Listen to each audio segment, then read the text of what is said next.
تو میں اکثر اس پہ ایک واقعہ بھی سناتا ہوں, میں جلدی سنا کے آگے چلتے ہیں. ایک مالدار آدمی, ہمارے حضرت یہ واقعہ سنایا کرتے تھے پرانے زمانے کا, ایک بہت مالدار آدمی تھا,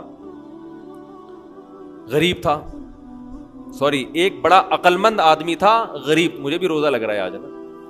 ایک بڑا عقل مند آدمی تھا مگر تھا کیا؟ غریب. اکثر ایسا ہی ہوتا ہے عقل مندوں کے پاس پیسہ نہیں ہوتا, لیکن یہ قاعدہ کلیہ نہیں ہے. مالدار بولیں گے مفتی صاحب ہمیں بیوقوف کہہ رہے ہیں. تو اس نے دیکھا کہ ایک آدمی بڑا مالدار تجارت کا سامان لے کے جا رہا ہے, بیوقوف اتنا ہے کہ اونٹ کے ایک طرف چاول کی یا جو بھی امپورٹ کر رہا ہوگا جو بھی چیز, اس کی بوریاں لادی ہوئی ہیں, اور بیلنس برابر کرنے کے لیے اونٹ کے دوسرے طرف ریت کے بورے رکھے ہوئے ہیں تاکہ بیلنس کیا ہو جائے. 10 بوریاں چاول کی یہاں ہیں تو وزن برابر کرنے کے لیے 10 بوریاں ریت کی ادھر. اس امیر آدمی نے لفٹ مانگی اس غریب سے, وہی نا روزہ لگ رہا ہے. اس عقل مند آدمی نے لفٹ مانگی اس بے وقوف سے, کیونکہ یہ عقل مند غریب تھا. تو اس بے وقوف نے اس کو لفٹ دے دی کہ چل تو میرے ساتھ اونٹ پہ بیٹھ جا. اب اس عقل مند نے اس بے وقوف مالدار سے پوچھا کہ یہ ان بوریوں میں کیا ہے جو رائٹ سائڈ پہ. اس نے کہا بھائی چاول ہے یا آٹا ہے یا جو بھی تھا. کہا یہ لیفٹ پہ کیا ہے؟ اس نے کہا یہ ریت ہے. کہا تو ریت کا بزنس کرتا ہے؟ کہہ رہا نہیں, یہ بیلنس برابر کرنے کے لیے. اس عقل مند نے اس سے کہا کہ بے وقوف آدمی, 10 بوریاں اگر یہاں ہیں تو 5 بوریاں ادھر کر دے, اس سے بیلنس کیا ہو جائے گا. اونٹ پہ تو نے بلا وجہ کا ڈبل لوڈ ڈالا ہوا ہے, اور یہ 10 بوریاں بھرنے میں کتنا ٹائم لگا ہوگا. تو بے وقوف آدمی تو یہ کر لے نا کہ 5 یہاں کر دے اور 5 وہاں کر دے. اس نے کہا یار یہ تو بڑی لاجک کی بات کی ہے. نیچے اترا, اپنے مزدور کو جو بھی ہوگا اس کے ساتھ اس کو بولا بھائی بوریاں ہٹا, 5 چاول کی بوریاں یہاں کر دے اور 5 یہاں. اونٹ کی سپیڈ بھی تیز ہو گئی اور اونٹ کو بھی سکون کا سانس آیا, بڑا خوش. اب اس غریب آدمی سے اس بے وقوف نے انٹرویو لینا شروع کیا کہ تو کرتا کیا ہے.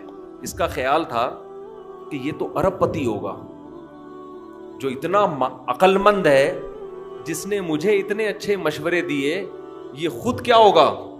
یعنی جب میرے جیسے بے وقوف کے پاس اتنا پیسہ ہے تو اس عقل مند کے پاس تو اس کی تو ملیں چلتی ہوں گی نا. اس سے پوچھا تو کرتا کیا ہے. اس نے کہا یار میں تو غریب آدمی ہوں, جس کام میں ہاتھ ڈالوں برباد. میرے پاس تو سواری بھی نہیں ہے, تبھی تو میں نے تجھ سے لفٹ مانگی ہے. اس نے کہا اتر نیچے اتر. اونٹ کو واپس گھمایا, 5 بوریاں دوبارہ ادھر کی اور ریت کی بوریاں دوبارہ بیلنس برابر کرنے کے لیے ادھر ڈال. بولا تیری عقل کی وجہ سے تیرے پاس جب 1 کوڑی روپیہ نہیں ہے تو میں بے وقوف تجھ عقل مند سے 1000 گنا بہتر. میں تیرے مشوروں پر عمل کروں گا نا, میں بھی تیرے جیسا بن جاؤں گا. مجھے اپنے اسٹائل سے چلنے دے جیسا چل رہا ہوں. سمجھ رہے کہ نہیں سمجھ؟ میں جیسے اپنے اسٹائل سے چل رہا ہوں مجھے چلنے دے. اگر تیرے مشورے پر عمل کیا نا میں بھی تیرے جیسا غریب ہو جاؤں گا. لو کان بالحیل الغنا لوجدتنی بنجوم اقطار السماء تعلقی. امام شافعی کا غالباً شعر ہے کہ اگر تم دیکھتے محنت سے پیسہ ملتا تو میں پیسے کی تلاش میں آسمان کے ستاروں تک پہنچ جاتا. ہم نے دیکھا ہے بعض لوگوں کا ایک شوق ہوتا ہے, شوقیہ کچھ چیزیں پالتے ہیں رکھتے ہیں, وہ شوق ان کا بزنس بن کے ان کو کروڑ پتی بنا دیتا ہے, حالانکہ انہوں نے سوچا بھی نہیں ہوتا کہ اس شوق سے ہمیں کیا ملے گا, پیسہ. اگر وہ پلاننگ کر کے کرتے تو کچھ بھی نہیں آتا ہاتھ میں. اس کا مطلب یہ نہیں کہ آپ محنت نہ کریں.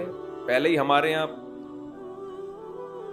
پوستی پن چل رہا ہے, اٹھتے نہیں ہیں, 12-1 بجے اٹھتے ہیں, ایک دکان پہ نہیں بیٹھتے. محنت تو کرنی ہے لیکن ملے گا اتنا جتنا اللہ نے مقدر کیا ہے.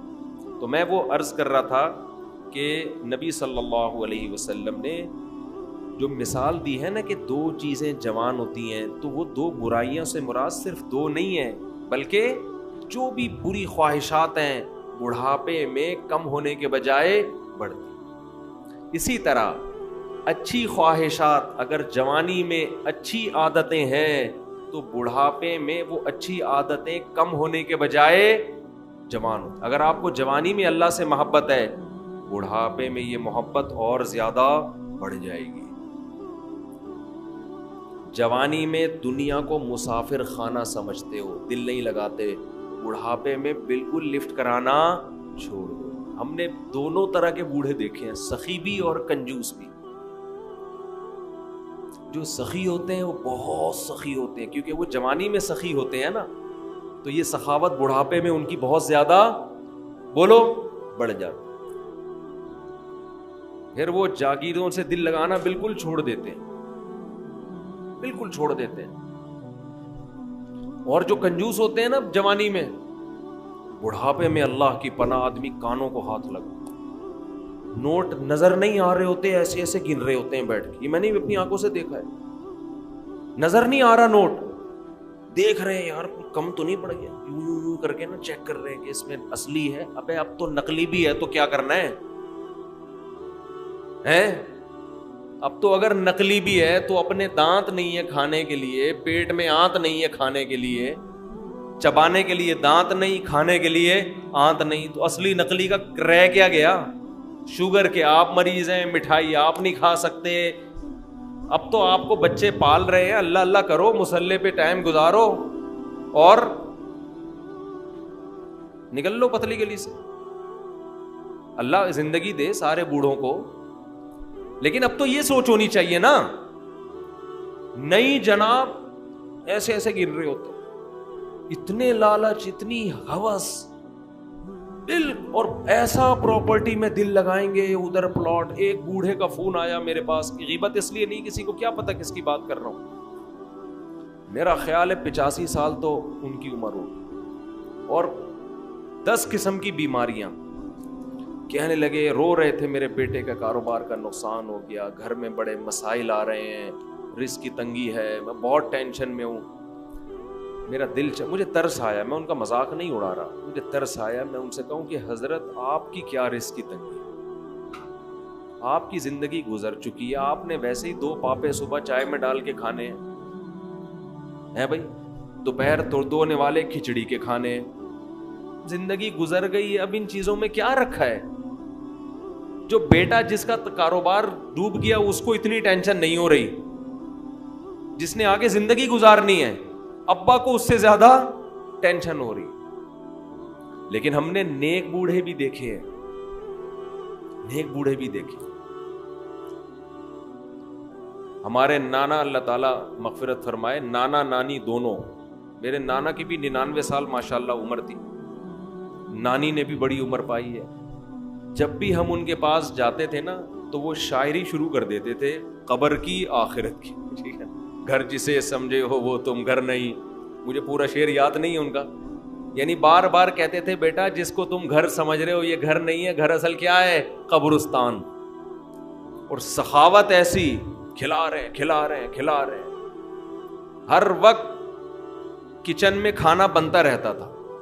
مسجد کے امام بھی تھے ہمارے نانا, تو جو گلی محلے میں جا رہا ہے نا اس کو بلایا, ادھر آ بیٹھ. گھر والوں کو ٹینشن دی ہوئی تھی, کھانا لے کر آؤ اس کے لیے. تو گھر والے بھی تنگ آ گئے تھے. تنگ آنے کا مطلب ظاہر ہے بار بار کھانا گھر میں پکتا رہے, لیکن سخاوت تو تھی نا. تو ایسے بھی دیکھے ہیں کہ بھائی یہ گھر ور کچھ ان کو کوئی دلچسپی نہیں ہوتی پلاٹوں میں, جائیدادوں میں. تو یہ جوانی میں ختم کر لیا تو ہو جائے گا.